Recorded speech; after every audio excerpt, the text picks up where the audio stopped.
All of you welcome to question number 17. നമുക്ക് 17ാമത്തെ question എങ്ങനെയാണ് ചെയ്യേണ്ടത് നോക്കാം. Suppose 2 minus p comma p, 2 minus alpha and alpha are the coefficients of 4 consecutive terms of the expansion 1 plus x raised to n. Binomial തിയറത്തിലെ question ആണ്. Binomial തിയറത്തിൽ തന്നെ വളരെ easy ആയിട്ടുള്ള എക്സ്പാൻഷൻ ആണ് 1 plus x raised to n. a plus b raised to n expand ചെയ്യുന്നതിനേക്കാളൊക്കെ എളുപ്പമാണ് 1 plus x raised to n. സംഗതി അത് തന്നെയാണ്, പക്ഷേ ഇത് കുറച്ചും കൂടി എളുപ്പമാണല്ലോ. ഇതിന്റെ കോഎഫിഷ്യൻസ് വരിക nc0, nc1, nc2 അങ്ങനെയാണ് പോവുക. Then the value of p square minus alpha square plus 6 alpha plus 2p. പെട്ടെന്ന് ഇപ്പോൾ എങ്ങനെയാണെന്ന് നമുക്ക് പറയാൻ കഴിയില്ല. നമുക്ക് എടുക്കാവുന്ന ഒരു plan, we need to find the value of p and alpha. p യും ആൽഫയും വേറെ വേറെ കണ്ടുപിടിക്കുക. അപ്പോൾ ഇവിടെ നോക്കിയാൽ കാണാം 2 minus p യും p യും കൂടി ആഡ് ചെയ്താൽ 2 ആണ്. 2 minus ആൽഫയും കൂടി ആഡ് ചെയ്താൽ അതും 2 ആണ്. ഇത് കാണുമ്പോഴേ മനസ്സിലാവുന്നുണ്ട് ഇങ്ങനെ 4 കോഎഫിഷ്യൻസ് പോസിബിൾ അല്ല. കാരണം കോഎഫിഷ്യൻസ് ഇങ്ങനെ ഒന്നുകിൽ ഇൻക്രീസ് ചെയ്യുകയോ ഡിക്രീസ് ചെയ്യുകയാണ് ചെയ്യുക. പർട്ടിക്കുലർ 2 ടേം ആഡ് ചെയ്യുമ്പോൾ അത് തന്നെ അപ്പുറത്ത് ആഡ് ചെയ്യുമ്പോൾ കിട്ടണമെങ്കിൽ അതിൻ്റെ ഇടയിൽ എവിടെയോ അതിൻ്റെ മിഡിൽ ടേം വന്ന് പിന്നെ ഇത് തിരിച്ച് വരേണ്ടതുണ്ട്. എനിവേ ഈ ക്വസ്റ്റിന് ആൻസർ ഇല്ല. ഈ 4 ഓപ്ഷൻ നമ്മൾ ചെയ്ത് നോക്കിയിട്ട് കിട്ടുന്നില്ല. ഒഫീഷ്യൽ കീ വന്ന സമയത്ത് ഈ ഡേറ്റ ഇൻകൺസിസ്റ്റന്റ് ആണ്, അതുകൊണ്ട് ബോണസ് മാർക്കാണ് എന്നാണ് അവരവിടെ കൊടുത്തിട്ടുള്ളത്. ഞാൻ പറഞ്ഞുതരാം എന്തുകൊണ്ടാണ് ഇത് സോൾവ് ചെയ്യാൻ പറ്റാത്തത്.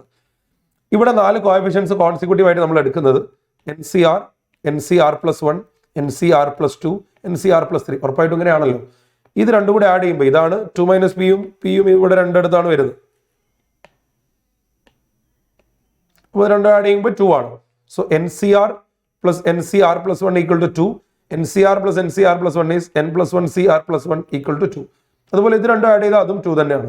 So n plus 1 CR+2 plus n plus 1 അല്ല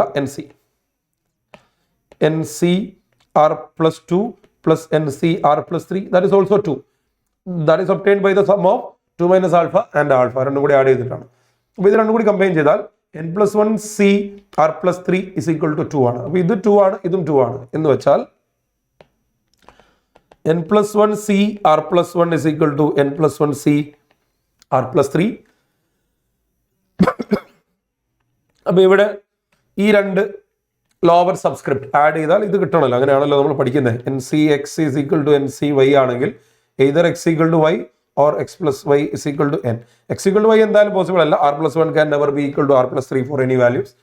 അപ്പോൾ നമുക്കിവിടെ n plus 1 is equal to 2r+4 എന്ന് എഴുതാം, അഥവാ n is equal to 2r+3.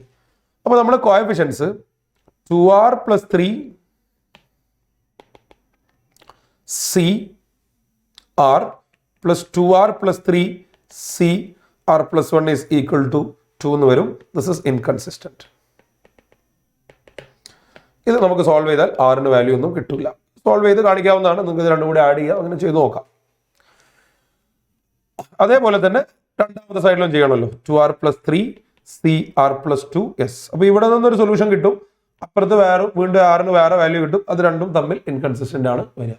Anyway ഇത് സോൾവ് ചെയ്യാൻ പറ്റാത്തൊരു ക്വസ്റ്റ്യൻ ആണ്. It's A wrong question.